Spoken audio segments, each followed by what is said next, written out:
How to remove background in Picsart. Want to isolate your subject with a clean, transparent background? Here's how to remove the background in Picsart.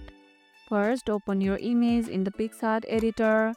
From the left side menu, click on Remove Busy or Background Remover. Picsart will automatically detect the main subject and erase the background in just few seconds. If the result is not perfect, use the erase or restore process to manually refine the edges.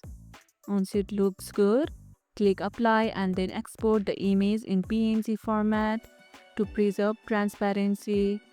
Ever use background remover for product shots or profile pictures? Share your experience in the comments below.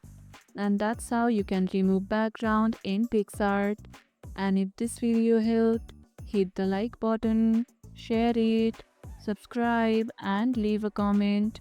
Thanks for watching and I'll see you in the next one.